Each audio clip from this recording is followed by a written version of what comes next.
Are you ready? Starting now? Now you just messed it up, you knob. God, you know that the shit that we go through for this, huh? I know. Fuckers better appreciate it. When we started, we were just like, yeah, we're just going to do this, man. You know, shoot our wad into the wind and see what happens. What's the title of this podcast again? I don't know. I don't know. Something with a penis, I guess. Right. Our fucking faces are everywhere now. Right. But you're welcome, ladies. Right. Popular with the ladies. Right. Oh, I'm not even going to apologize because hopefully it sounds fucking hilarious. Yeah, totally. This is fucking explicit now. The explicit button. Let me use my finger. La, la, la, la, la, la.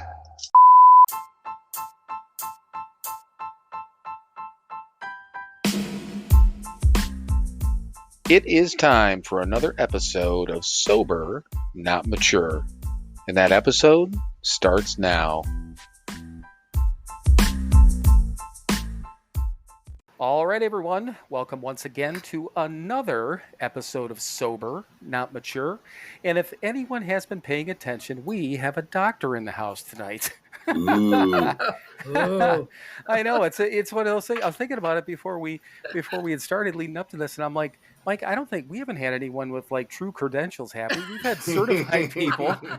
Most of us have been certified once or twice. Yeah, you have life credentials. Yeah, life credentials. So, but yes, we have Dr. Sarah with us tonight. I'm going to let her introduce herself first. So, give us a brief introduction, who you are, and kind of just a brief background of who you are, brief. and then just brief, and then we'll get into the episode. Okay.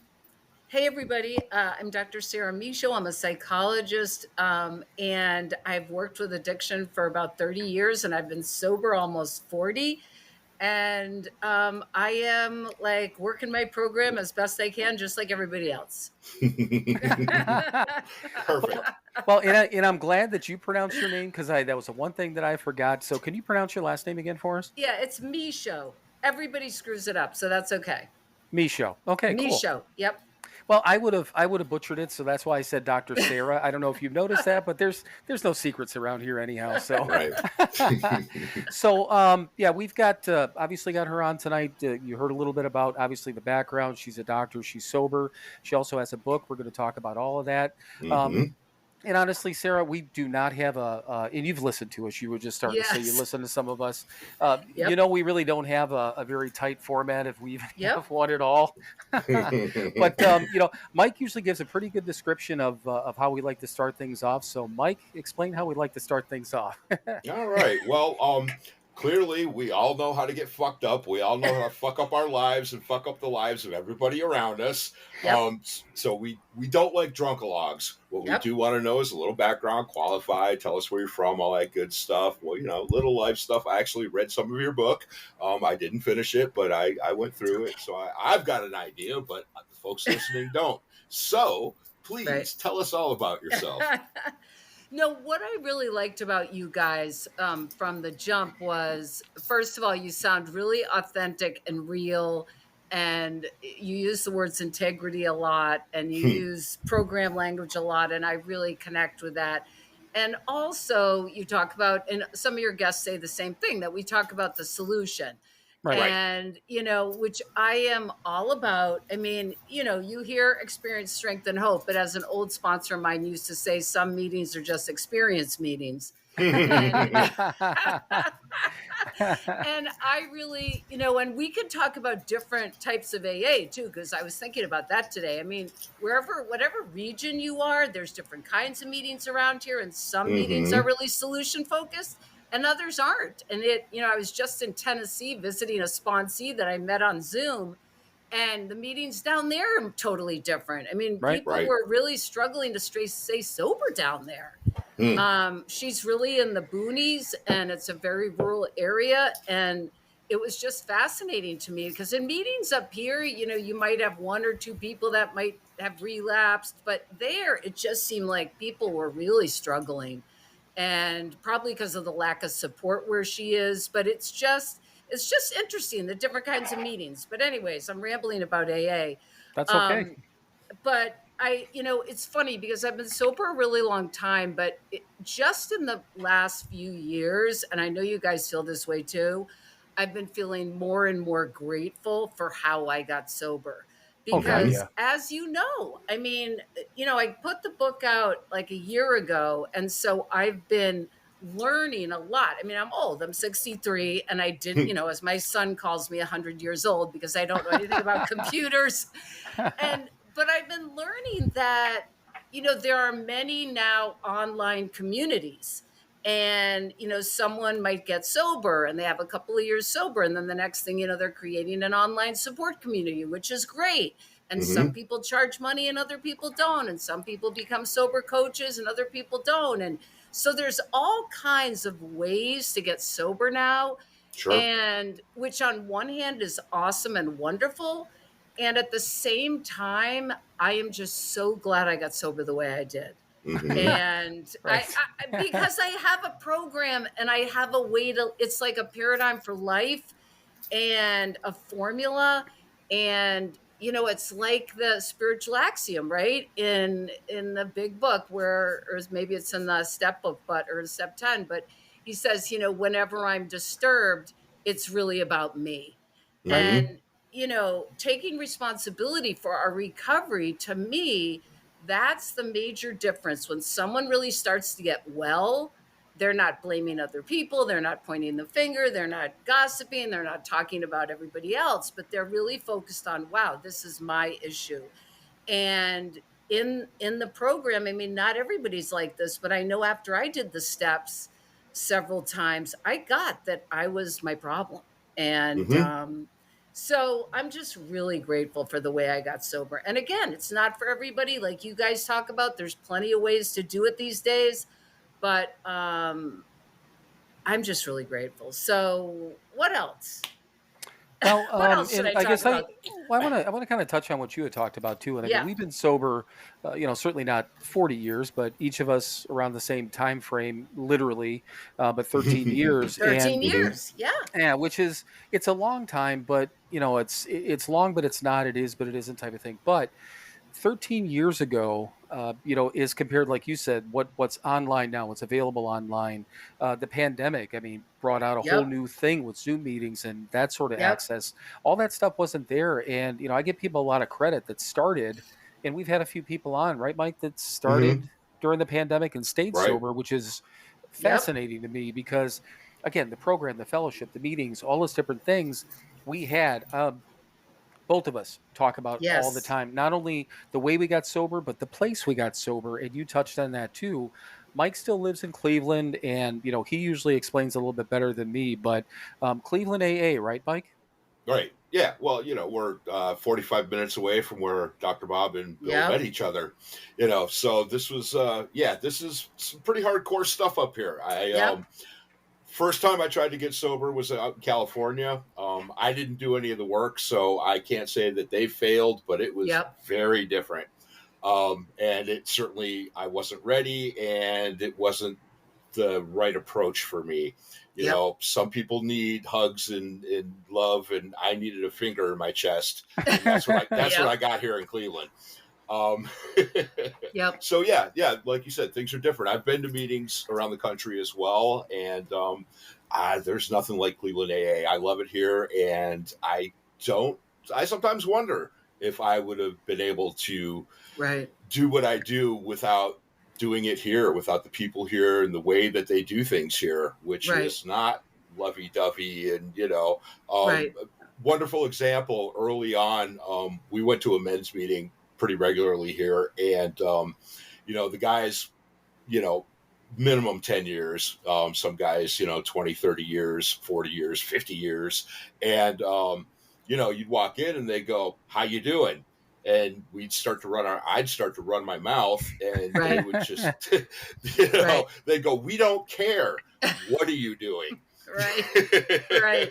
And that's the approach I needed, and that's the approach that I use and still use to this day. I don't care what I'm feeling like. My feelings are, they come and go. They change like the seasons and the wind and the seconds on the clock. You know, Yes. my actions are what matter. What do I Yes. do? And because, you know, I've said it plenty of times, my thoughts are still all kinds of fucked up. Well, thoughts are, You know, you know, our thoughts are just thoughts. I mean, exactly. that's the thing, right? Right. A good friend of mine here, she says, you know, we're no longer, she says it wonderfully. It's very sweet. She says it, we're no longer emotionally driven. We're spiritually driven, which is just a beautiful way to say, fuck your feelings. What are you doing? Right. Right. Yep. No, but you know, it's funny because I was thinking about this today when I was listening. I think I was listening to that gal Shay you had on, and I've listened to several. But you know, and how did I want to talk about this? But I think one thing that people forget, and I don't think you guys forget because you've been around a long time, is this is a lethal illness. I mean, it's really funny because, like I said, I've done a lot of podcasts, and the book is really about my own codependency. And really the reason I wrote it was because here I am. I'm a psychologist. I've worked at this very well-known hospital in Boston. I, you know, have the credentials. I've been sober a zillion years. And my husband relapses, who, by the way, had 15 years of sobriety, was sponsoring tons of people, had, you know, and to be in that situation, and then he subsequently died a couple of years after I asked him to leave, you know, I'm reminded that, you know, the reason I don't mess around with this stuff is because I know, because I've seen people over the last 40 years not make it, just like you have. Right. And so, you know, yes, we need to talk about feelings. Yes, we need to, like Bill says, get to the underlying causes and conditions, and we need to work on ourselves. But there seems to be this, and again, I'm just giving my opinion, there just seems to be this whole kind of wave of, you know, trying to say the right thing and do the right thing, and we don't want to offend everyone. And you know what? Guess what? People are dying every day from this stuff. Right. So I'm not, you know, if I'm going to hurt someone's feelings, like, wow, maybe their life's going to be saved. I don't know. Right. It's just the seriousness of it. I think people forget. Go ahead. I'm on a rant. Sorry. No. And you know what? We're all about that because this is stuff like this is fun because two things. We want to hear your opinion. We value your opinion, and let loose with your opinion. It's cool. So, saying all the right things and doing all the right things. And Mike and I have talked about this a couple of times where, you know, people are out there and changing words, you know, and changing things and wanting to change the big book and wanting to do all these different things. And our opinion, and I'll speak for Mike on this only because we've talked about it, is that our opinion is that, hey, if anyone wants to go out there and start a new group and that's what works for them, fine. Mike always says, as long as you're not hurting other people, I have no issue with what you're doing. Yeah. If you're fucking with people, I have a problem with it, you know? But there's a person out there on social media that keeps going around wanting to change the word alcoholic, saying it's outdated and all that stuff. And it pissed me off to begin with because I'm like, I don't care. You can go ahead and call yourself a Gazornablatt. I don't care what it is. You know, whatever you want to identify as in this type of thing, I don't really care. But don't try to take away what I identified before, because maybe that word tells me who I am and what I have to do every day in order to live. And you just made that good point. You know, it's a fatal disease, and we've got, Mike, a daily what? Daily reprieve. Contingent upon the maintenance of our spiritual condition. Yeah, we play with that saying a little bit and as a joke, but it's not a joke. Mike always says it's favorite line out of the big book, and people miss that word maintenance all the time. Yeah. And, I know. That drives me nuts. Oh, it's crazy. I've heard people quote that so many times and they leave the word maintenance out. And I'm like, my God, that's the most important word in there. That's right. It's funny. No, this is such a great thing because I heard you guys talk about this whole thing about alcoholic, and I'm just finishing a book. I try to keep up on kind of the latest books that are written, and this woman has written a book who's kind of popular out there. And she talked about this whole thing about how people are now saying they have a substance use disorder. Yeah, we made fun of that. We made fun of that word too, or that phrase. And it's like, okay, great, fine. But this is the thing I have about the word alcoholic is, to me, listen, the thing about this disease is, and you guys already know this, the quintessential components are denial, rationalization, minimization, romanticizing. All of those are mental components. And so if denial is the main component, do you think it's important that I remind myself of my illness? Yes. Yeah. You know what I'm saying? Because I can talk, I've had plenty of patients over the years talk themselves right out of it. People I know, Right. my husband. I mean, anybody can talk themselves out of this thing. And if you want to kind of, what's the word? Like, not make light of it. Like, I don't see the word alcoholic as negative, first of all. I guess some people see it as like a stigma, but I've never felt ashamed of it. I felt free. Like, I knew what was wrong with me. But anyways, everybody's got a right to their opinions. And if they want to say they have a substance abuse disorder, great. My only issue with it is, are you minimizing the severity of the illness? And I think that's why, for me, it's like, I'm a real alcoholic, like it says in the big book. I mean, I knew from the minute I picked up booze that was the answer to my problems. Maybe not everybody's like that, but again, I may not know enough about it, but I don't want to lighten this thing up at all. You know, I don't want to make it nice, because you know what, the other thing I was thinking, listening to your podcast today, it's like everybody's so worried about how it's going to look and how I'm going to look. And guess what? We were living in our cars. I was sleeping with people for drugs. Yeah, exactly. Do you know what I mean? I mean, I'm at, strip joints it's like what I was doing with my life. It's like, and now I think I care about what people are going to think. It's like, because I'm calling myself an alcoholic. I mean, seriously. Anyways, again, I'm on another rant. No, and that's, please, you literally Rant do not away. have to. I was going to say, you do not have to apologize or even mention that you're on a rant, because we want it, we expect it, we're going to cherish it. But the whole minimizing thing, and so we're always of the opinion the solution's the same, doesn't matter how you get there, and we're fine with that. But to your point, if they're minimizing and saying not that bad, but still it comes back to the point of, if you want to call yourself an alcoholic, the three of us want to refer to ourselves that way, we're fine. If Susie next door, or John down the street, or whatever, wants to say they have a substance use disorder, but their solution's the same and they're staying sober, I don't care. But it's the point of it. I never thought about that with the words, maybe, and they could be, minimizing things in people's heads, saying, it's the not that bad syndrome, if they're saying that. But the other thing, and I'm just gonna say this, so anyone and everyone who's listened to us for 71 episodes, because this is 72, we've had other people on that, friends of ours and things like that are kind of saying the same things as are. But everyone, please make note, there's a fucking doctor that's co-signing our bullshit right now. Thank you, Bill. I just wanted to make a note of that. So everyone, yes, Dr. Sarah. You guys are hilarious. If this conversation ended now, every one of these episodes, and we never picked up another mic, we just accomplished everything we're able to. There's nothing left. There's nothing left. Good night, ladies and gentlemen. Good night. Mic drop. That is hilarious. I mean, I think, like, there's another guy I saw on a TED Talk, and it's the whole thing about labels. Like, there's something negative about labels, and I guess in their perception. And so substance abuse disorder means I have this illness, but for some reason it doesn't identify who I am or something. I don't know. I'm such a simple person, to be honest with you, that I just see things really simply, and I get, we can go down the rabbit hole of, intellectualizing what it all means. You know what? People die from it. I want to stay sober. I want to help other people get sober, period. I don't care what you call it, really. So, right. The book says it's an allergy, right? It's an allergy, right? We react differently to drugs and alcohol than quote unquote normal people. Right. Fine. Go ahead. Go ahead.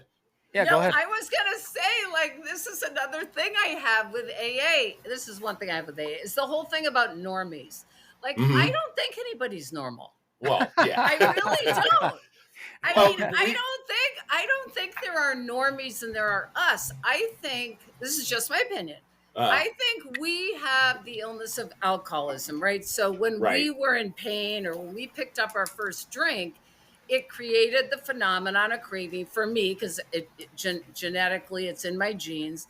Right. And I knew I was an alcoholic right away. Okay.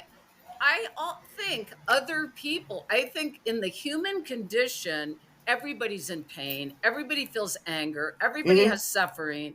Right. And they might just use something else. So someone else might work all the time. Someone else might scream at their wife all the time. Someone else might, be on their phone all the time. Someone else might just shut down. I think everybody figures out how to soothe themselves and how to get out of their pain. But I don't think anyone's like a normal person and we're the sick ones. Like, I don't see that. I hear that in AA sometimes and I'm like, I don't know. What do you think about that? Well, I mean, the difference for me is, yes, they cope with it and whatever, but their coping mechanisms don't hurt everybody around them. Our coping mechanisms do. I think that's the difference between us and them. We cause pain. I mean, I know other people. I know. Right. Well, but they have a problem too. And actually, I think the solution that we have found, that those two guys at Akron found 88 years ago, would help them too. Absolutely. Right. I know, but I think everybody could use the 12 steps. I mean, absolutely. Absolutely. I mean, yeah, but if someone's having an affair, affairs all the time to cope, it's hurting his wife. I mean, I guess you're right. I mean, it is on a spectrum. It's on a continuum. We would say that. Right. Yeah. Yeah. Well, and I get what you're saying, though. Again, the term normies is just something that, it is a term that's used, quote unquote, in the rooms. And I mean, we all understand what it means. But I get what you're saying. Everyone's got their way to deal with stuff. And if somebody's out there yelling at their wife or sleeping with their neighbor, then that coping mechanism might be hurting somebody else. So, I mean, all of that's possible. But, in the 12 steps, and like Mike said, as far as other people, we've had, again, I'll say normies, my sister, his girlfriend, other people and things like that have listened to us. We've had friends of ours that are not alcoholics or not anywhere issues with alcohol that are like, you know what, I've used some of your things. Mike, you had people come up to you at a convention, non-drinking people that said they were getting something out of our podcast. So, right. I mean, it's cool. It's a better way of living. Isn't that nice? Amen. It is such a better way of living. We're so lucky. I mean, I just think that all the time. I mean, I don't know how you guys dealt with the virus, but I'm telling you, when that stuff happened, I felt, and maybe because I've been sober a long time, but this is what I felt. I didn't freak out. I mean, not that I wasn't bothered by it, but like I've been practicing acceptance, powerlessness, gratitude, surrender, faith, live and let live, mind my own business, like all of these things for, almost 40 years. And so this thing happens. And I think out of a lot of people, we were more prepared because we've been practicing that stuff for a long time. Absolutely. I mean, did we like it? No. But did we have some practice and acceptance and surrender? Yes. Yep, absolutely. So, I mean, the whole mask thing, I hated wearing a goddamn mask. Right. Guess what? I didn't wear it for me. I wore it for the people around me. Where did I learn that? Right. Yes. And we had all those tools. And we had our mom, and actually our mom just passed away in October. Oh my gosh, I'm so sorry. Oh no, it's cool. We appreciate it. And some people that are like, well, first of all, just Mike and I are not like biological brothers, but he's been around our family for the entire time that we've been sober. So this is his family as much as mine, his mom as much as mine, that sort of thing. But so during the whole pandemic thing, our sister and our mom lived in Indiana. I was in Wisconsin. Mike, of course, out in Cleveland. So whatever there was, that year and a half that we didn't get to see anyone, nobody did. Right. And our mom was sick, and well, she had COPD and she was kind of this up and down. Boy. But here's the thing. And I think I've talked about this openly on here. It was one of those things where based on everything that was going on, just like the rest of the fucking world, I couldn't go anywhere. I couldn't do anything. So the idea of what if, is that fireworks, Mike? Yeah, or gunshots. Oh, gunshots. Yeah. Cleveland's favorite game. Fireworks or gunshots. Yeah. But so with our mom, having this thing and all these things going on, I literally just had to make peace with it and be like, okay, so I had to sit down and make sure I was okay. If she passed away and I wasn't able Right. to be there, I couldn't freak out about it. It wouldn't have made me happy, but Right. these are the things that and I was so grateful to have these tools at the time. Again, I didn't like it any more than anyone else did. Of But I course. didn't Of want to take the course. chance. She had a breathing disease, and Mm-hmm. if she would have got COVID, it would have killed her or That could would be have, it. Right. So I'm like, I can't. I was stuck between that literal rock and hard place, and I just Yep. had to figure out how to deal with that middle part of it. I mean, thankfully, I came down here a year ago, got to spend those last handful of months. My sister and I were helping her out, so I got my time and it all worked out. Got But it. that, and it's just when you said that, um, people that were in, again, just got sober or early recovery, that I felt nervous for them because I know how I was when we first Right. went in. I was skittish. I didn't want to be there. I don't know that but I don't know. Right. But the fact that we had at that time frame, we were 10 years sober at the time as we were heading into Right. that pandemic. Right. The biggest thing that affected us is it fucked up our 10-year anniversary. Mm-hmm. Oh and we man, and the we double digits. yeah, and Right. what we were going to do, we were going to try to get a bunch of, there's still like 10 or 12 of us from that time frame that are still sober. We had Oh, talked that's about getting a whole great. group of us together that summer, and just doing something. So, Oh, but that was the only thing, that Founders Day, Right. whatever. We missed some events, but other than right. Mm-hmm. that, life went on, man. Right. So, Right. So is the reason you moved back because you were going to take care of your mom? Is that why? yeah, so a year ago, end of June, a year ago, well, I'd worked it out a couple of months prior, but I came down to Indiana, which is where I am still at the moment, but came down here specifically with the intent of, because my sister's here and my mom had a house and sister had a house or has a house. So my sister was back and forth trying to take care of, her house and our mom's house, and it just got to be Right. too much. And then the mindset at that point was to try to move our mom into our sister's house, so that was the goal. I was able to thankfully Got it. work it out Okay. with my job, and I went remote and all those sort of things. But so yeah, but I was down here, and I got that quote unquote You got extra the time with time. her, Yes. and it ended up happening. Imagine that, right, Mike? The way that it was supposed Mm-hmm. to, in the time it was Right. Mm-hmm. supposed to, which Right. 9 times out of 10 drives me nuts, drove me more nuts 12 years ago, but Mm-hmm. Right. it's more livable Right. and more manageable now, accepting that whole life on life's terms and time takes Oh, time stuff. absolutely. Absolutely. So Yeah. what part of the country do you live in? And maybe I missed that part. So I live in Massachusetts. Okay. Mm-hmm. Right now I literally live in the woods, you guys. I live in I mean, when I had my son, I wanted to buy a house and, find a school system. So we moved out to kind of this, an hour outside of Boston where there's some good school systems, but it's kind of, it's country like.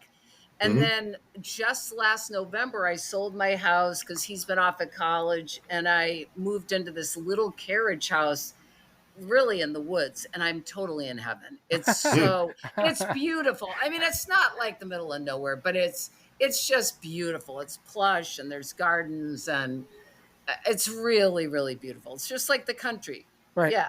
Horse Right. farms around. Yeah. I mean, I'm Mm-hmm. so lucky.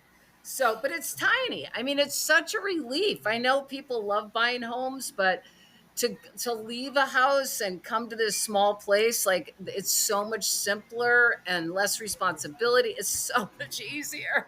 Yeah. Less to take care of. I love it. I love it. So yeah, so I live in the middle of Mass, about an hour outside of Boston, a half an hour from New Hampshire.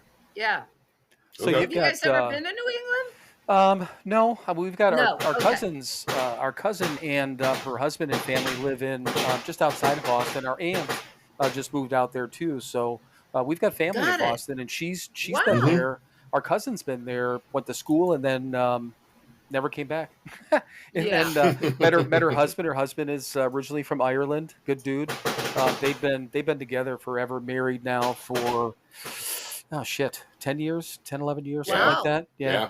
Yeah. Couple of kids, and they bought a 2-family house, and our aunt ended up moving into the lower part To of the it. other side, Yeah, right? yeah. When the Interesting. tenants, so they, our sister's been out there. She's actually coming out. I think she's going out to visit them in a couple of weeks. But Wow. yeah, she's been out to Boston quite a bit. I have not made it yet. Mike, our aunt Gail invited him when we were at our mom's Right. funeral. Right? Please, Yes, she did. Please come to Please Boston. come to Boston in the springtime. Right. Yeah, so you understood that My too. favorite tunes. Yeah, Yeah. I know. I wonder what town. Well, we'll figure that out. But Right. yeah. Yeah, Yeah. for the life of me, I can never remember the town. I That's think all it's right. That's all it's right. outside. They lived in Well, the in best the time city is for in a the while. fall. Oh yeah, Right. Yeah, not the winter The best time. time is the fall. Yeah. Not the winter and not the summer because it gets super hot. But the fall is beautiful. Fall in New England. Yeah. Right. You guys love it. Well, Yeah. and that's what I've heard. I'm wintertime, I know, and in the city, they lived in a 2-bedroom apartment. I think when their first son was born, and it was first of all just crazy expensive, but Right. even Right. something as simple as trying to find parking. I mean, and Oh yeah. in the wintertime getting Absolutely. everything plowed in, and no, thank you. Yeah. No, thank you for that. So, what do you think, Mike? Do you want to take a break now before, and then we can let's ask more do it. questions? And then Let's we'll do come back and we'll talk about the book and some other good stuff. All right, So great. stay tuned for some more Sober Not Mature right after this word from our sponsor. Hey everyone, it's your friends at Sober Not Mature. Hi there. And yes, it's both of your friends this time. Hi Mike, how are you? I'm well. How are you, Bill? I am doing well, but we do have a purpose. We actually usually talk about our one website, but we actually have 2 websites now. So Two? we wanted 2 websites in one. All right, so everyone knows we still have the podcast website that is www.SoberNotMature.com. And we just launched the store website, so we also have that. Do you know what the website address is on that one, Mike? Of course I don't. It's pretty easy, Mike. It's www.SoberNotMatureShop.com. But from the podcast website, you can still hit the store link and get into the web store, or you can access it from our Instagram page through the highlights. We've been posting quite a bit about it, and we'll continue to do that. But do you know what's on the second website, Mike? Well, there's a store. There are products that you can purchase for you and your loved ones. Well, Mike, do we still have merchandise? We have merchandise. Well, we got T-shirts and coffee mugs and all kinds of crap. And one of the coolest parts, we also do have all the recovery books from Hazelden, which is kind of a big deal. That is a big deal. Yeah, at least for us. So all the books that we read, God Grant Me, 24 Hours, the Big Book, the 12 and 12, all of those books are available for sale on our website. And once again, that store website is www.sober. Trying to help, man. I know you are. You're not helping, though. Okay, now I got to say www.SoberNotMatureShop.com. .com. Visit that today, or visit the podcast website, which is, again, the podcast website. So www.SoberNotMature.com. Did you just say sober but not mature? Yeah, sure. Write that down. Yeah, like fucking mush mouth or something. All right, everyone. You've suffered enough with this, and we'll get back to what we were talking about previously. So visit the websites, though. All right, everyone. Welcome back. And I think we were in the woods when we left, right? or were we in Boston in the springtime? You know what? I know I wasn't in the woods because that freaks me the hell out. But It does? I'm a city boy. You know what? You're a city boy. Okay, got it. You know what was funny? Originally from Detroit, lived in California for like 20 some years, and now I'm in Cleveland, and I'm not going anywhere. When You know, when you when she guys was talking go about ahead. that, though, I was thinking that this house out in the middle of nowhere that was secluded, I'm like, that'd be perfect for you, just away from people. But no, huh? No. I like the amenities. I stay away from the people. I just want the stuff. Good point. Good Well, point. you know, I was in my graduate school was in California, so I lived in San Diego for 6 years. And you guys were talking about Joan Jett, and I saw Joan Jett in San Diego. Yeah, we're going At to see this- her next weekend. I know, that was so funny. I saw her at this place called the Belly Up, which was like, I don't know, it's just this small little club. And I mean, I'm talking, I was there in the late 1990s. So that's Right. a long, God, I can't believe it. Yeah, so over 20 years ago. Yeah, let's do the math, right? Yeah. Right. Wow. Well, I lived in Hollywood in the late 80s, so yeah. There you go. Well, wasn't And you survived it. Yeah, barely. Barely. Well, I think when Marin had interviewed Joan Jett and her manager, I think she talked about the belly up. That sounds familiar. Oh, that's so funny. You guys talked about Mark Maron, and he's funny. One of my best friends loves him.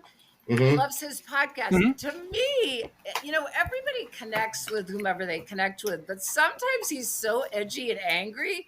God, I want to do a fourth step with him. I want to say, look, you need to work through some of your resentments. But he has. He's mellowed out quite a bit. He's mellowed out a little bit. Maybe I would him now. Yeah. Yeah. Well, I mean, comparatively, he's still angry and still bitter, angry. and it's fine though. Right, but he's also got 28 years or something like that. So he's doing something right. He's doing something, and I mean, my gosh, he's done those podcasts forever. I mean, he was one of the early people to do it. Yeah. Yeah, because I think it wasn't his 2000. Was it 6 or 2009, Mike, when he started? Somewhere around there. Yeah, he's been doing it for a long time. He's been doing it a long time. Yeah. Yeah, but it's one of those things where Mike started listening to him. God, I don't even know how long ago, but he had mentioned it to me because I downloaded some of those episodes when I went down to Florida, and that was 7 or 8 years ago. Yeah. I was listening to him on the plane when I flew down to Florida to visit our other cousins, and I kind of got away from it. But now I listen to him bits and pieces. I go between sober podcasts and Mark Maron usually if I'm listening to something during the day while I'm working, because he has I mean, some of these celebrities, he's had some, in my opinion, really interesting conversations. He's so clear about that he tries to avoid the word interview, because he's not doing that. He's just talking shit with them, which is kind of fun. Right, which is nice. No, for me, it's like I'll see someone that I kind of that I'm interested in, and then I'll listen to that particular one. Right. Yeah. So, I mean, you bounce around, right? I mean, sometimes I'm in a mood for a certain type of podcast, and sometimes in a mood for something else. So, do you guys ever listen to Smartless? I don't think I've heard of that one. Smartless. Nope, me neither. Is it's really fun. I don't know if you know Will Arnett. Sure. Okay, Will Arnett is sober, and he had a TV show that he did called Flaked. Yep. And that was really about his relapse. And he was sober for 16 years, and then he relapsed, and now he's sober again. He and Jason Bateman, who did Arrested Development, the TV show, they both are sober. And Bateman's been sober probably 25 years. So and then Sean Hayes, who was in Will of Grace. So the three of them, probably 2 years ago, started this podcast during the, virus. And at first they just had people on that they knew from the program, like Robert Downey Jr., Dax Shepard, like all these sober celebrities. And so the beginning was really just kind of their friends, but now it's become like this incredibly popular podcast, but it's hilarious. I mean, they're sober and they mention their sobriety, or they'll joke with each other about, oh God, remember that time? But they're just really funny. So it's a fun podcast if you ever want to laugh.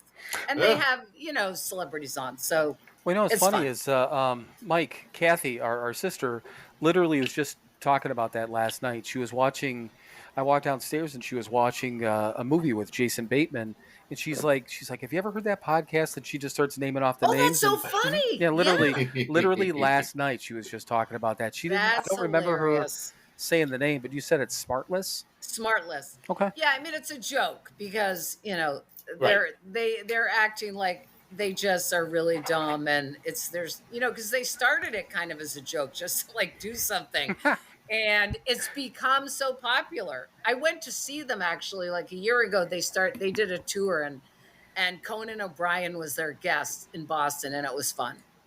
Oh, that's Yeah, they're cool. just fun. I mean, we Nice. need a laugh. I mean, you know, you got to have a sense of humor. Rule 62. I mean, my gosh. I'm looking at it right now. That's right. We have to have fun. I mean, Yep. yeah. Well, you know what's funny too, when you mentioned that you'll listen to podcasts based on an individual. And we've had that throughout the time that we've been doing this. That it will see the spike, in the numbers. You get a particular individual that has whatever, there's a lot of followers, a lot of friends, whatever, and everyone Yeah. goes in and listens, and then we'll Yep. usually grab onto a couple of them, because our Sure. average, we're small. I mean, we do not have a ton of people, don't have a ton of You even just followers. started. Yeah, a year and a half Yeah. ago, just about. But Yeah. the thing of it is, and the one thing that we talk about, which is really cool, and what we appreciate is, well, first of all, we kind of started it like a joke too. I mean, Mhm. we had no real. Well, we didn't have a plan. I was going to say no real plan, but no plan. All we were No going plan to do, at all. all we were going to do was get together every Friday night and talk and record it, and if anyone listened, great. And it's turned out turned into this from there, which has been cool. But Which is great. yeah, I mean, the thing of it is, though, is that our followers on Instagram and the people who listen to us, and I always explain it this way: it's a small group of people, but they're very, very loyal, and they're very Yep. engaged. Nice. And that's it. Whether even if we always stay, in this smaller, niche type of thing, like our followers will grow on Instagram here and there, and we'll get these bumps and blips in the podcast, but the whole point is that the people who listen to us, we have people that send us messages and at the end tell us to fuck off. It happens all the time. And I just posted a picture today on Instagram, and this one dude had just put in there, he's like, oh, popular with the ladies, because that's part of our intro, and it's just stuff like that. That's really fucking cool, and it's just, Right. we've Right. had people walk up and did you hear our intro? And Mike says, shooting our wad into the wind. Right. And that was our plan. that was taken from an episode at 6 months when we were talking about the progress of the podcast at that time. So, Right. but Right. I mean, the thing of it is, I've learned so much from other podcasts. It's an endless well of conversations for us. And that's where I get a lot of Absolutely. my topics. I'll listen to these things, I'll make notes, and then we end up talking about it because it reminds me of something, or I think it's an interesting topic, So Right. it's been Right. cool. This whole thing's been a lot of fun. Plus, we get to meet It people sounds like you. you guys are having a blast, Oh, which is it good. is. It's And you meet a lot of nice people. I mean, just in the time I've put out the book, and now we started this little YouTube channel, and we have this woman helping us who's kind of revamped my website. And it's like you just keep meeting more and more really neat. And some people you connect more with and are more Sure. kind of, you're on the same path, and others are not. But it's really neat. Yeah, it's really neat. Well, let's It's talk about your book. I know you mentioned the YouTube channel to me early on when we were emailing back and forth, and then you mentioned it again a couple of emails ago. But let's All right. take an opportunity to talk All about right. your book. Let's try to get people to buy this thing too, because it's a cool book. You're so funny. Well, it's It is. another All it's right. another purpose, for being on here. Sell some books, man. Well, so the thing is that, and I say this in the beginning of the book. So I still see people in a variety of ways, but, for 30 some years, say, and I say this at the beginning in the book, that if all my patients, A, learned how to set boundaries, and B, spoke up for what they needed, I wouldn't have a job. And it just seemed like everybody had these issues with not being able to speak their truth.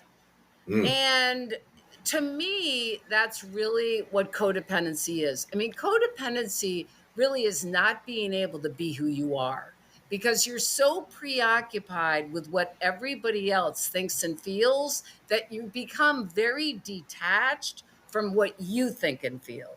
So, I mean, in the old days, I'm sure you guys know this, like in the 80s, Melody Beattie came out with Codependent No More. And there were, people wrote books like Jonathan Bradshaw, and there was the inner child person and there was the family systems person. And then, the adult child phenomenon came around and, Janet Voigt, I can't remember, Voigts and Claudia Black, and these authors wrote about what it's like to grow up in alcoholic families. So there was this whole movement for years. But the initial definition, the early definition was really kind of the classic housewife married to the male alcoholic. And that was someone who was codependent.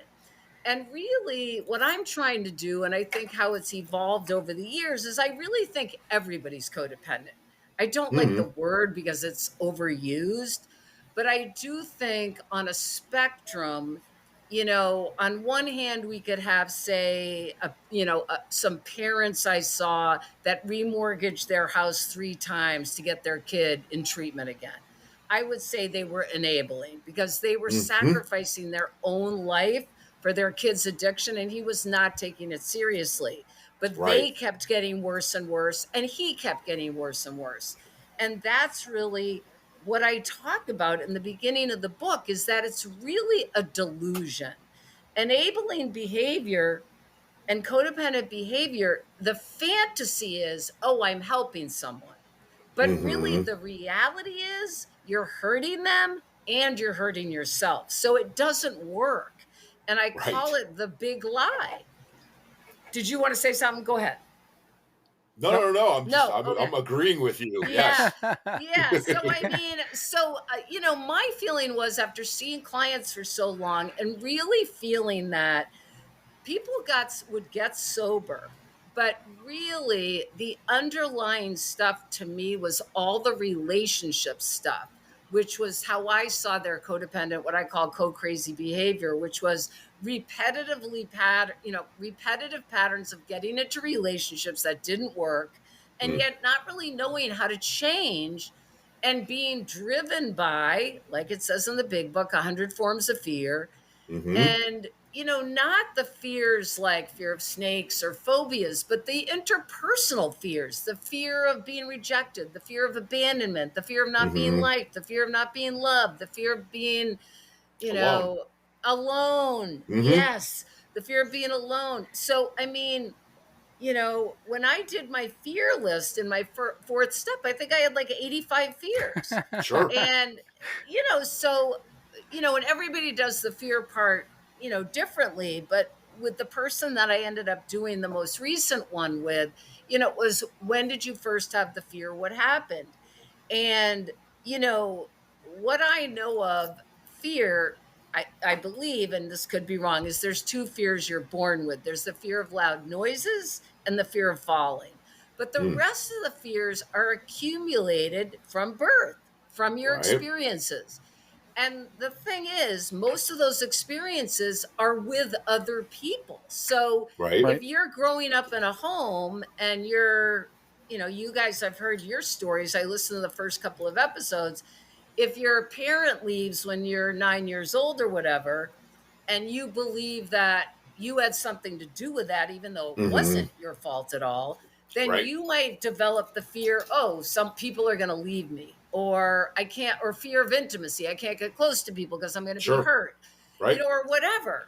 And those fears are really at the base of codependent behavior.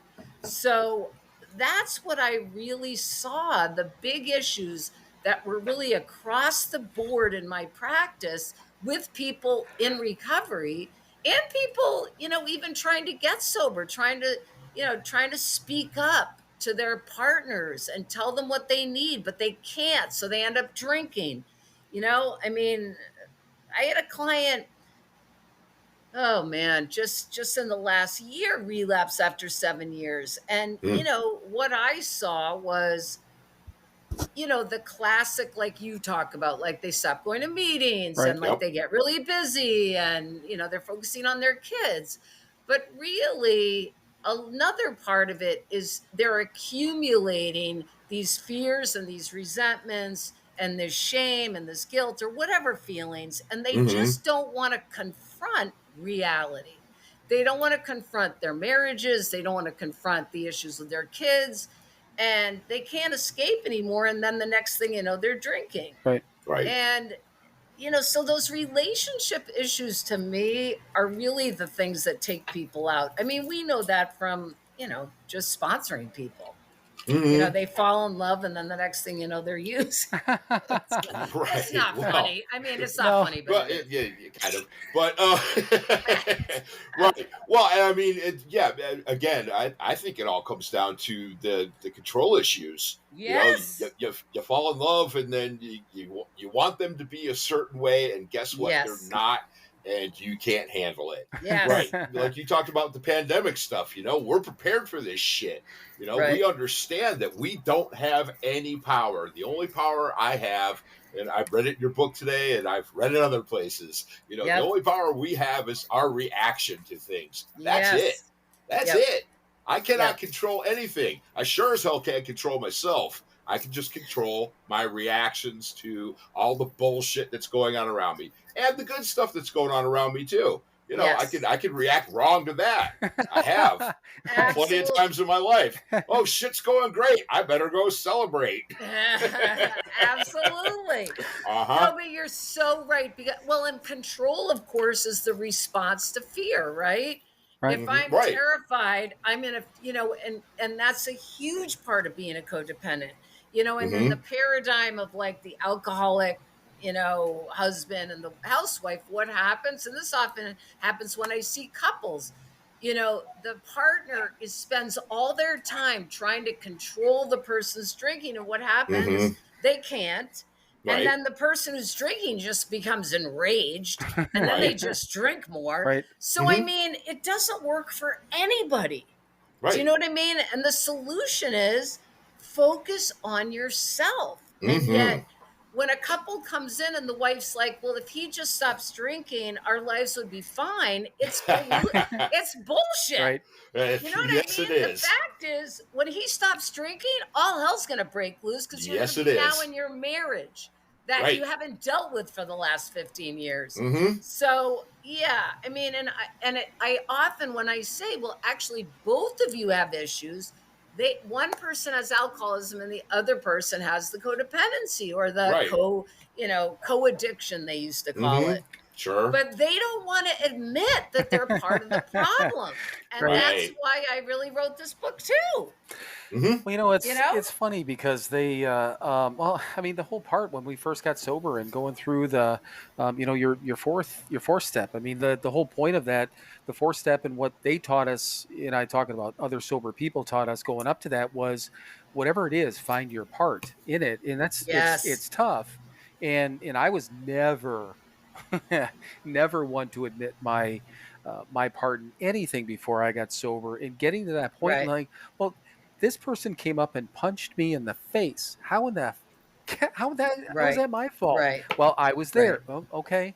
It may not be the complete answer, but then the whole, people, places, and things stuff. And we've talked about this on here before. That's part of I do a set of prayers in the morning plus my readings, and then a set of prayers at night. My prayers in the morning go one way. My prayers at night just go backwards. That's all that it is. Basically I tell myself twice a day at a minimum, that's what I'm doing those prayers, people, places, and things, I can't control them. And I started that when we were still at the sober living facility, because I was freaking the fuck out at everything and everybody, and trying to control everything. And Mike Absolutely. and I, he's only laughing because he knows he was there. And there are still things that, I'll get to this point, thankfully now, for the most part, if I'm trying to control something, I feel uncomfortable, and I'll pick up on it. Or the other thing too is I'm grateful that I have two people that for any major decision I can turn to, and I do. One of them is on this podcast. The other one is downstairs. It's Mike and my sister. And they both serve different purposes in my life when it comes to my decisions, but I need both of them, So especially over the last, whether, I don't know, 3-4 months, we've been doing all this different stuff and things that I'm working on. I go to them first and I'm like, this is what I'm thinking.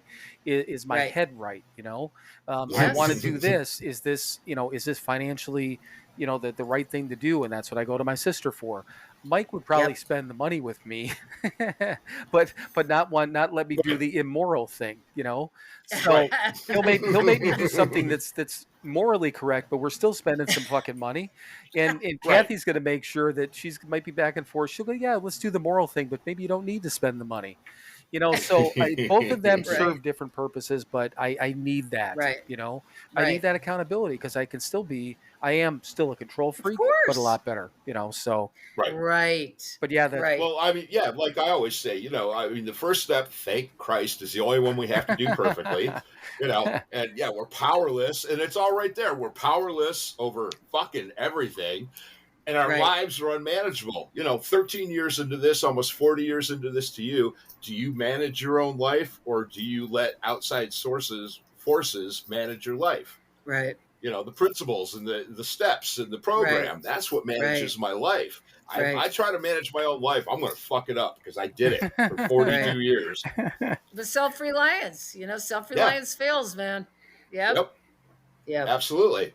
Yeah. But so you it's said funny. you said Go an ahead. interesting thing real quick before you go on to maybe a different Yeah. subject. You said codependency is overused. Do you think people are using that as like a crutch word, or just explain that a I little bit just more? think it gets lost. I mean, I just think the word, maybe it's me because I've been hearing it since 1980. Right.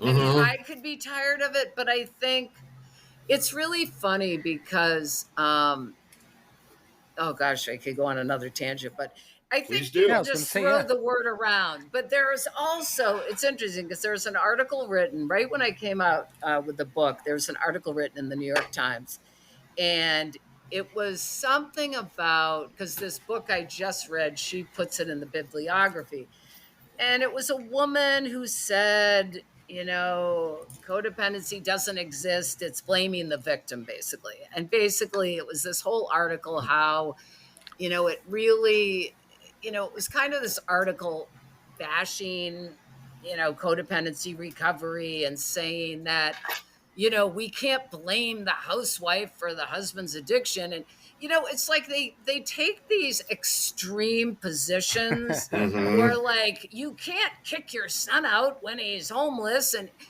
like making these just kind of assumptions rather than, well, it really depends on it depends on the situation. Nobody is saying all or nothing. But believe me, if parents have their 30-year-old kid drinking in the basement, drinking Budweisers all night and not paying rent, yeah, I'm going to tell him to kick his ass out. Right. You know what I'm saying? Right. It's like if you've given him a bunch of options and told him, hey, if you can't get a job within the next 30 days and stop drinking, I'm going to ask you to leave, and you say that, the best thing you can do for that kid is ask him to leave. Right. You're not helping him by letting him live in your basement drinking Budweisers. So anyways, there's kind of this whole not movement, but definitely some articles, and some people are mentioning it out there about that it's I've had someone on my first podcast I did with this woman who does an ACOA podcast. She had a person write in that we were blaming the victim. And I'm not blaming any individual party. I'm just saying everybody is a part of the problem. It's not just the alcoholic, and it's not just their partner, but it's everyone. Right. Everyone has a part. And so that's kind of my message, is that, Oh, absolutely. anyways, right. Yeah. Well, I don't know if you can relate to this, but we want a simple, quick fix. We don't want to put any work into it. The other person's the problem. I'm not the problem. Right. And And like you were talking about earlier, the normies, they have that attitude too. And unfortunately, it's kind of everywhere now. Nobody wants to take personal responsibility. Right. Nobody wants to put in any work. This is fucking hard, man. I've worked my ass off to be sober for the last 13 years. And I work at it every day. I have to because I have this disease that wants me to fucking dead. and That's it wants right. me to take a whole bunch of people with me. And I don't want to do that anymore. So I put the work in, and it's not simple, and it's not easy. Right. You know, it is simple. It's not easy. Right. And you have to put the work in. And like you said, you know, everybody's to blame. Everybody has to take responsibility for the problem. Otherwise, the problem's not going to get solved. Yeah. And you could say like the whole country is codependent because everybody's pointing the finger and everybody wants everybody else to change instead of just focusing on themselves. Yep. And that's really the definition too. Like my happiness is based on what someone else does. And if that's not a setup for freaking unhappiness, right. You know what I'm saying? Like I'm only going to be happy if my kid behaves a certain way, or I'm only going to be happy if my husband behaves a certain way. You're screwed. And it's not that you don't have a voice, and it's not that you can't set limits, and it's not that I can't say to my 20-year-old, hey, when you do this, you know, this doesn't work for me. Could we figure something else out? It's not all or nothing. Right. Do you know what I mean? And Absolutely. so again, it's like, and you know, the other thing is like I heard the other day, rage bait. Some term called rage bait, which is basically I've never heard of that. That like the people that are the most controversial and the most upsetting get the most clicks. Oh, well, and so it's like I'm not interested in that. It's like I've spent 40 years trying to get some peace of mind. Thank you. I'm not really interested in I don't watch the news anymore for that reason. Nope. I don't do a lot of things that. At the beginning of the virus, when the fear bombs were coming out of the TV, I was like, nope. Right. So but in some circles and in some media, that's what sells. And that's unfortunate. Right. That's unfortunate. And chaos is very addicting too. Yes. Right. Yes. Yeah. You got all this fucking turmoil. You don't have to look at yourself. Yes. All this craziness is around me. Ooh. No, but Mike, that's really the definition too. It's that if I can point that someone else is the problem, and I give examples in my book. I have moms that have a 25-year-old daughter that they spend 2 hours on the phone a day with to try to solve their problems, but really it's about the mom not wanting to find her own life. And let her daughter go and grieve and feel the loss and let her daughter be launched and suffer her own pain, have her own consequences, and grow the fuck up. Right. Like you're not helping your 25-year-old when you're doing that. Exactly. So again, I never wore a helmet or knee pads or elbow pads when I rode a bike when I was a kid, ever. And I'm here. Right. We don't even want to go down that road, Mike, because I swear to God, I have this thing I say to my son sometimes. I'm like, people are just too precious these days, which is so mean, but it's like, you know what I mean? We're all in this human thing together. It's like none of us are getting out alive. It's really hard sometimes. Like, let's just kind of be supportive of one another and help each other out. Right. And realize that you're going to scrape your knee once in a while. It's okay. Yes. And it's funny because I literally was talking to someone that my next book is going to be on parenting because I have such, and I give a lot of examples of parenting in my book because these days, and I just talked to my sister-in-law today, who's a psychiatric nurse. And she said that, and her sister's a pediatric psychiatric nurse. And they are saying now that it's not the kids, it's the parents, because the kids are just basically like the parents, because they're working full time, because they have guilt, because of 1,000 reasons, are just overcompensating, way indulging their kids, and they're going to create monsters. And it's not helping their kids to become self-supporting individuals. I read in your book today. Packing your kid's backpack. Right. He's going to think that he doesn't know how to do it. Yes. That was great. I love that. Yes. But you know what it is, though? parents can't tolerate, and this is what it is, bottom line with codependency recovery and really addiction recovery is I need to be able to tolerate what's happening inside my body. So if I say to my kid, no, you can't have a cookie, I don't give them the cookie because they're having the tantrum. I give them the cookie because I can't tolerate my discomfort of watching them have a tantrum. And I'm not saying it's fun, but I'm saying it's all about learning how to tolerate what's happening inside of us. Absolutely. And not allow your children to run the show. No, because it's not good for them. Because they don't know what the hell they're doing. So they're going to grow up and they're going to think that they have all the answers, and they don't. They're wrong. Yeah, I know. Boundaries help kids feel safe, especially young kids. Yeah. They need to know that you're the parents, not their friend. Sorry. Maybe their friend later in life when they're much older, but no, you're the parent. Right. So anyways. I mean, my mother was not Mother of the Year by any stretch of the means. Right. But I knew. I mean, she'd look at me and go, I'm bigger than you. And she was right. She was bigger than me. She could take me. I had to do what she said. Yeah, and that served me well. She didn't always do it the right way, but it did in the long run serve me well. Yeah, absolutely.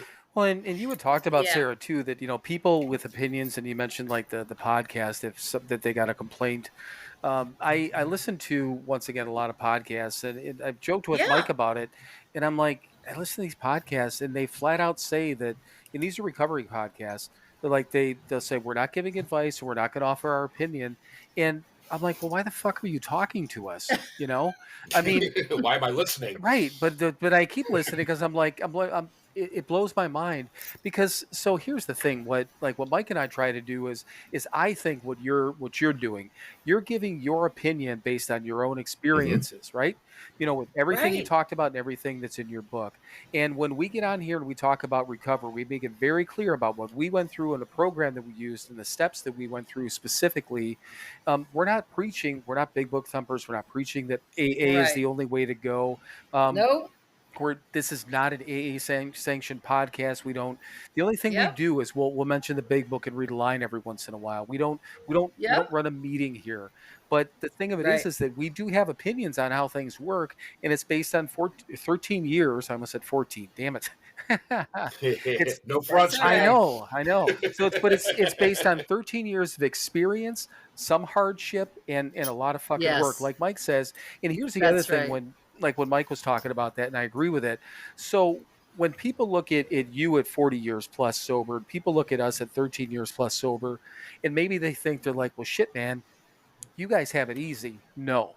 Okay, you don't see what's going on. It's like people always use the example of the duck on the pond type of thing, Everything looks all smooth, but they don't see all the shit that goes in the background.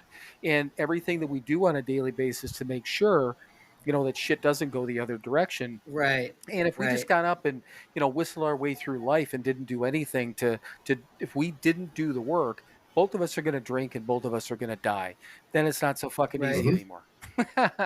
Amen. No, amen. And I mean, you've seen that over the years too. God, I mean, they used to say and I don't know if this is true, but they used to say between 5 and 10 years, there's all these gaps of people getting coins and stuff. Because I do think, someone gets a few years and then, maybe they haven't done some of the work and shit starts to get real. Right. And if you don't have the support and you don't start to dive in a little bit, what I see is it starts coming out somewhere else. So either someone starts having a food addiction, or someone starts having an affair on their wives, or someone starts getting addicted to porno, or it's gonna come out somewhere. We can't escape this shit. You're either gonna dive in or it's gonna pop up somewhere else. I mean, that's my experience. Oh, absolutely. Yeah. Yeah. Right. So, I mean, the whole point of this is to make us better people, and that takes work. Right. Our sponsor, I- Mike and I shared a sponsor in Cleveland for a year or so before I had moved back. But first of all, he's a good dude and he's been sober a long time, and we both love and respect him. He's a wonderful human being. But Yep. I think when I remember these guys in this one meeting that we went to, and this is the meeting that Mike was talking about before, where they asked, how versus what we were doing. But that it to begin with, it's like get that first year, then then Yep. that's where everything starts. Then when you hit your year, they're like, you're not really in this thing until you get 3. And then when you hit 3, they're like, that 5 years is really when when you hit your stride in this thing. And then you hit 5, and then they're like, it's the double digits you got to hit before. And then what they're doing is like they're making a very, very clear point that I probably didn't get until I was 3 or 4 years sober, that you got to keep doing this shit every fucking day. So 1 year is cool, 2 years is great, 40 years is wonderful, but what about the 41st and the 42nd? All this shit can go away for you at 40 plus years as easily as it could be for somebody with 4 days. I mean, Well, and you've heard this too. I mean, a friend of mine heard the other night, like a woman who had 39 years and relapsed. And I mean, it happens all the time. And the other thing is, and I'm not someone, and you guys might disagree with me, but to me, it's not about the time, because I do know people with 40 years of sobriety who are nuts. oh God, Do you know yeah, what I'm right. saying?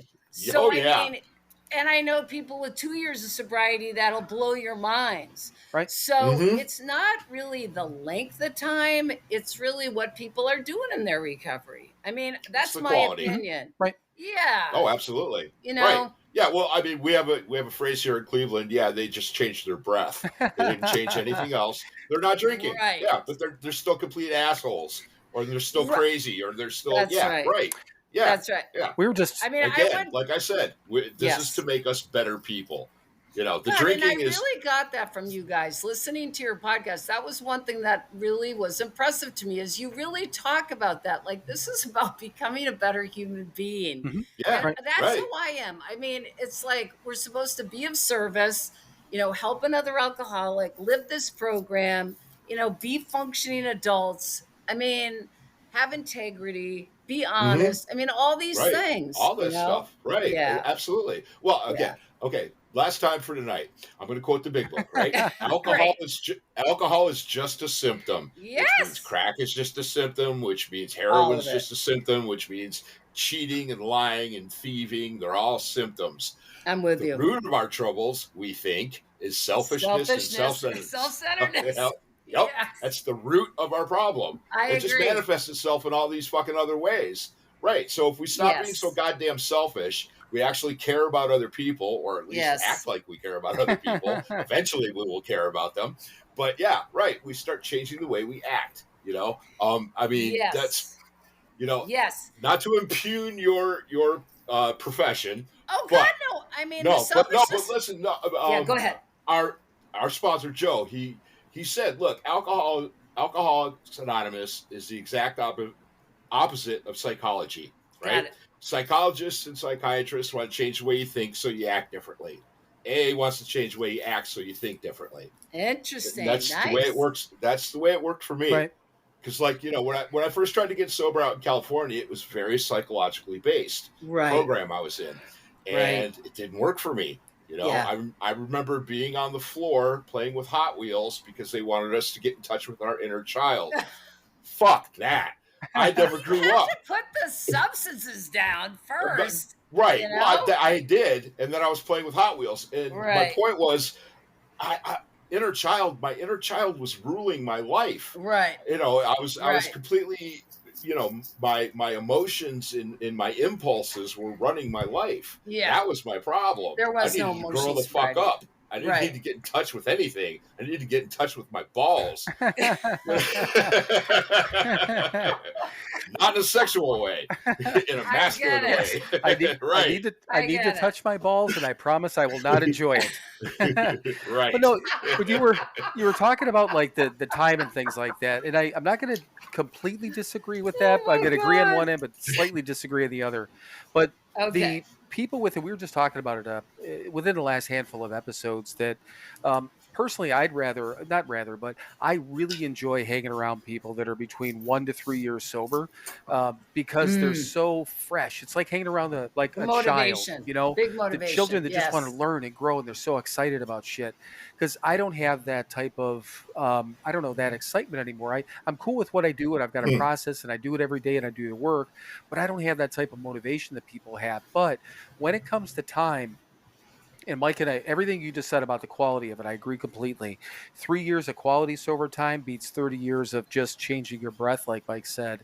Right. But for me, if I'm doing the work, which hopefully I am, every one of those days is hugely important. And we were taught that time matters. But again, it's that caveat. Time matters, but the assumption in Cleveland is that you're going to do the work. So that that point Right. in Right. You're time, going to do something with that time. yeah, and there Right. was Yeah, never. you're not just going to sit on your Yeah, ass. and there was never a question when we were out there that you're going to have 5 years sober and you didn't do shit. That wasn't what we were taught. I mean, it just Hell no. wasn't. So, but the thing of it is, and we get really humbled still, by every Right. anniversary. And I personally, Yep. I look at my sobriety counter every day. People who don't, look at it or recognize the time, it blows my mind, because that makes me nervous. Because when I look at that, I'm like, okay, this is what I worked for, this is what I accomplished, but this is what Right. I can lose. It's like Right. somebody just gave me Right. an A on my paper, and all I got to do is maintain it. But if I fuck up, it goes down to a B or a C, and then I fail. And Right. that's what's going to Right. happen to my recovery. If I'm doing all the right things, I'm cool, making myself a better person, my little corner of the world, right, Mike? And then, but if I Absolutely. start, again, stopping this or switching this, my quality of my sobriety is going to drop. Sooner or later, I'm going to drink, and then I'm Right. fucked. Done. Right. So Right. Yeah. I know. Yeah. I mean, yeah. I don't want to pick up anymore, but I mean, Right. again, like we got one day, right. right? We got one day. So Yeah. yeah. I got mean, today. I got right now. I got this you got moment. right now, and I'm very, very aware. I mean, I think that's why staying connected to the program is so critical, because you do have the awareness of people relapsing, of people coming back, of people, Yep. having, Or not coming back. Right. Yeah. yeah, or not coming back. I mean, I was at a meeting last night.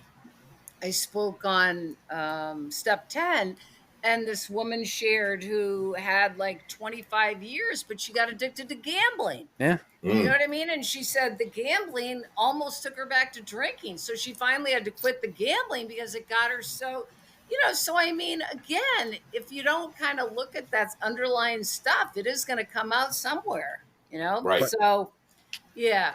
So then, you also have the YouTube channel. First of all, and I've got the name of your book in the notes, and I will again, and all those sort of things. Yes. But name of your Yeah. book one more time, just so they can hear it from you.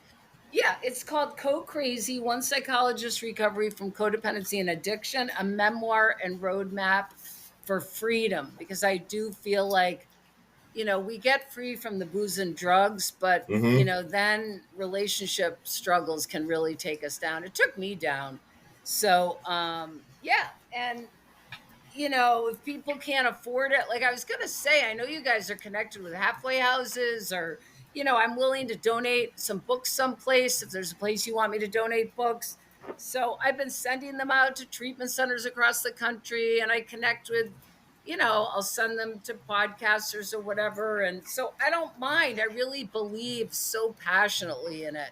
And I believe in sobriety, and I'm so, enthusiastic about it, like you guys. Right. So, I like spreading the message. So yeah. So what happened is, I don't know if did you guys do any Zoom meetings? Yeah, Yeah. both of us did. Yeah. So when the virus happened, and people can go to meetings, I would meet with certain people in parking lots and stuff, depending what month it was. And then I got hooked into this 8:00 morning meeting every day. And I met all these people from the Cape, from Michigan, from different places in the country. And one of the people is the guy that I do the YouTube channel with. So he had asked me, he and his wife were struggling with codependency stuff. And they said to me, hey, would you mind doing a codependency group on Zoom? And I said, sure. So starting like in, 2021, I started doing a Zoom group for a bunch of people that were in that meeting on codependency. And we use some stuff out of the book, and I do give homework and stuff. And he's an attorney. He's sober, maybe, I think he's sober 7 years. And he and I just have the same sense of humor, to be honest with you. I mean, you guys know what it's Right. like when you meet someone who has the same sense of humor. So we decided to create this YouTube channel and make it fun, because like I've listened to trauma for the last 30 years, and I just like, again, trauma's another word that's overused, but anyways, that's a whole other episode, you guys. But so I said, look, I'd love to do a channel. We can pick a topic each week, and we'll give examples from our lives, and then we'll give a tool at the end. And, we'll have like 10-minute clips. So we started making these videos in January, and the name of the channel is called Leaving CrazyTown. So it's on YouTube, and just type in Leaving CrazyTown. And so far we have almost 50 videos up. And, I think we have like 140 subscribers or something. So, people are starting to kind of go to it, mainly people from our meetings. But we just recently got hooked in with a woman who has a online sober magazine, and her name is Elise Bryson, and she has a magazine called The Sober Curator, and that's online. And so she's been helping us kind of revamp the channel, and she's really talented with media. And so she's been kind of helping us get the word out there. And so we're really into it. And like you guys with your podcast, we have so much fun. And that's what's going to keep us doing it. So we talk about, like, I think last week it was like, 5 ways you're in CrazyTown. You know what I mean? And so, you'll have some laughs and you'll identify. And some weeks we talk about addiction. But in the book, all the tools in the book are called Leaving CrazyTown. And that's why we got the name for the channel. So, yeah, there's the book. And if you go on the channel, starting in September, we're going to actually do a 12-week book study. So we're going to have little, homework assignments each week, and people can follow us reading the book. So we're going to do that in the fall. And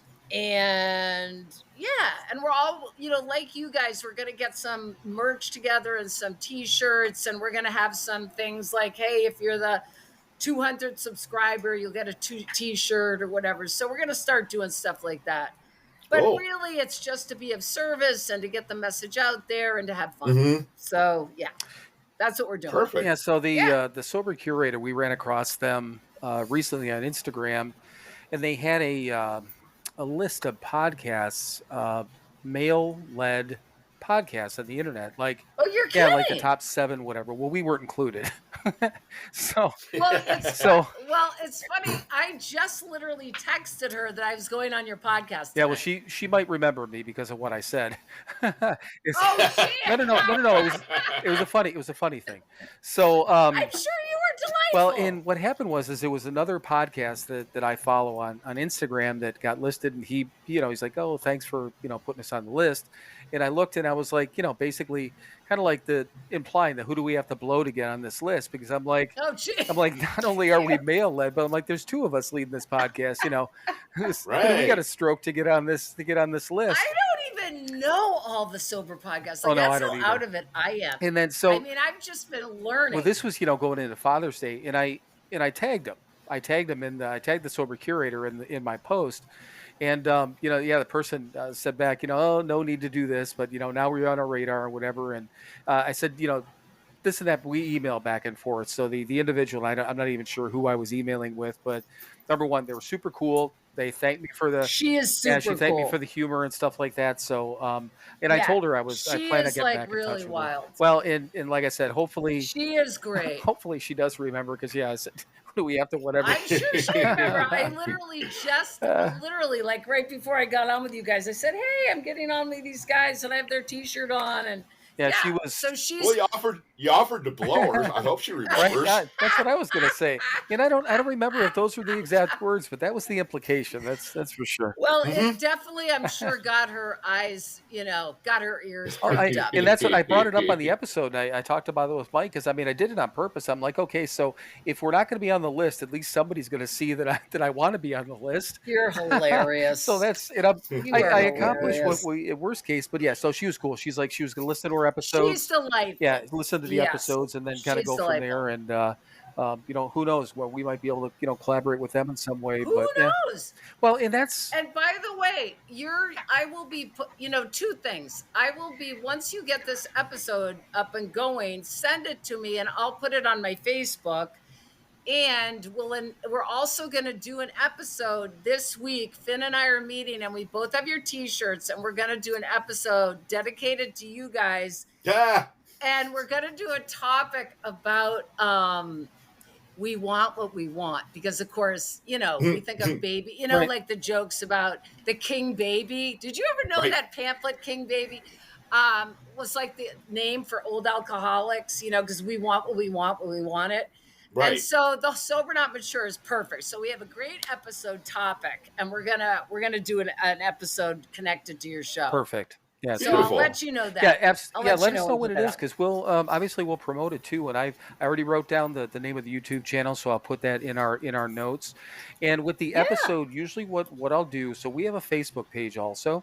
So I always have an episode, the link to that. If you need anything more from me, email me whatever you need, and I'll get you a link to where the episodes are so you guys can work it up. Okay, great. For me to send, I don't know if I have the ability. I can't send the whole episode, but I can send a link to it. All anyone ever has to do, if anyone's listening to this, or when you post about it, we're everywhere. We're on Spotify and Apple Podcasts and Google and Amazon. I noticed that.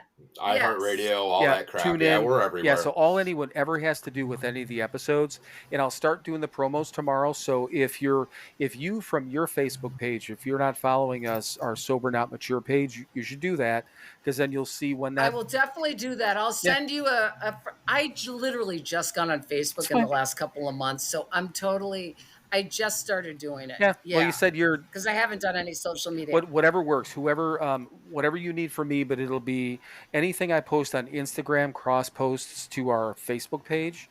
I post episode clips every day this week. I'll do that also, but the new episode, I'll announce it as of tomorrow, and it's on, again, Spotify, Apple, everywhere. Anywhere you can listen to a podcast, you'll be able to get them. All right, awesome. So. Well, just let me know when it gets out, and then I can find it, and I'll post it where I can. It'll be worst case scenario tomorrow by noon. We'll have it out tomorrow by noon. God, you guys are unbelievable. Do you know most podcasts I do, they come out like a month later? People are fucking lazy, man. We're not lazy. We get right on it. We do the work. We do the work. No, I'm serious. Like that never happens. No, and the thing of it is, we didn't know that was an option, quite honestly, when we started. So when we started, and I read about this probably 3 months down the road, they're like, you should have anywhere between 3 to 5 episodes ready to go when you start a podcast. It's kind of like the streaming mentality. We didn't know that. But then the other thing too, they said that, record the episode and you can release it whenever you want. Just bank all these episodes. Well, by the time I knew that, we already got in the mode of doing it. We record Friday. I do it, all the stuff afterwards. It goes up Saturday morning. That's wild. It doesn't matter. What was that? Was that 2 weeks ago, Mike, that we recorded late when you had the baseball game? Yeah. And all it was, we didn't get done. We didn't start recording till 10 p.m. Eastern. Oh my God. So by the time we were done, it was 11:30 Eastern, so 10:30 my time. It was like 1 a.m. by the time I got done. But you guys are unbelievable. Well, we're pretty cool. That's what it comes down to. That's what you are pretty cool. We were taught don't put shit off. Do what you have to do. Do it now. Get it over with, and then it's fucking done. Yeah. There you go. But I'm serious. Like that is like literally. It's typically a month. Right. For almost every single one I've done. And it would be a different story if we were, doing podcasts like, the Mark Marons of the world or some of these other ones where, he records twice a week, but he's got you edit things. Oh yeah, when they edit. And that's the other thing. So we don't edit a damn thing. Everything that came out of our mouths tonight is going to be on there. I make Yep. I make literally, 4 edits. I have to cut the episode in half so it can load up. I shave the dead air off the front of the first part, dead air off the back. Same thing on the second part, and I load it. That's it. Now, there's more. There's more that goes into it, but from a content standpoint, and we tell people that, and we say this on here all the time, so people understand. They hear all of our mistakes and our fuck ups and our goffs, and but yes, I've heard some of those reels. I think it was early on you shared one of those, and it's just it is what it is, So it's real, right? But right. Well, awesome, you guys. This has been a huge amount of fun. This has been great. So. Absolutely. Two things again. I want you to repeat your title of your book. I want you to repeat your YouTube channel just so everyone has that. I'll have it in the notes, but just repeat all that stuff real quick. All right. The name of the book is Crazy, One Psychologist, Recovery from Codependency and Addiction. My website is drsarahmichaud.com, and there's links to different podcasts on there, and yours will go on my website after I get it or find it from you guys. And also on the website are links to the YouTube channel, but the YouTube channel's name is Leaving CrazyTown. So subscribe and become a part of the recovery team. Awesome. Right. Well, Dr. Sarah, get on that train and get the hell out of CrazyTown. Yeah, exactly. We're leaving. With the end, we always say, fasten your seatbelt. We're leaving CrazyTown. But seriously, this has been absolutely wonderful. We appreciate it. Also, your patience in us, getting because we had a string of obviously guests coming up to this. But thank you for your patience. Absolutely, thank you problem. for all it's of this. Been wonderful. Anything I can do, you let me know, and let me know if there's any place you want me to donate books for you. Absolutely, yeah. We'll check around and we'll see what's what. We can figure it out from there. So, all right. Mike, this is. Have you heard the end of our episode yet, or no? I You're don't about know. To. Okay, go ahead. All right, so time for you and I to be quiet. Then Mike's gonna head us out of here. All right, everybody. Well, thank you very much for listening to another episode of Sober Not Mature. We want to thank Dr. Sarah for coming on. Go check out CrazyTown at Leaving CrazyTown on YouTube. And her book, Crazy, is really good. Like I said, I didn't read the whole thing, but I got into it and I really liked it. So I'm looking forward to finishing it. And now it is that time, kids. It is time for you to fuck off. Then keep fucking off. Keep fucking off till you get to a gate with a sign on it saying you cannot fuck off past here. Climb over that gate. Dream the impossible dream and keep fucking off forever. Oh my God. See, a true indication that you haven't. I am so happy when people have not heard that ending. I think I did hear the end, but I wasn't sure. I didn't know it was like the end, like a weekly thing. Oh yeah, we started doing. Oh no, I'll tell you a line I stole from you guys that is going around Massachusetts AA right now. You ready? Yep. Ready.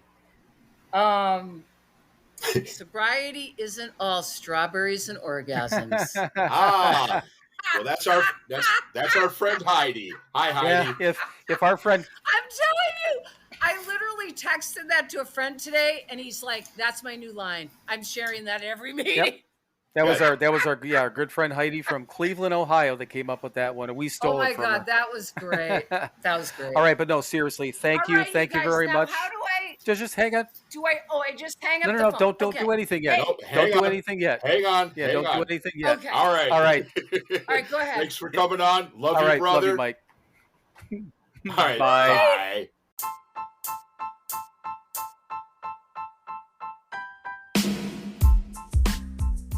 As always, thank you for listening to another episode of Sober, Not Mature. To access all of our content and interact with us, please visit our website, SoberNotMature.com. Thank you again for listening, and we will talk to you soon.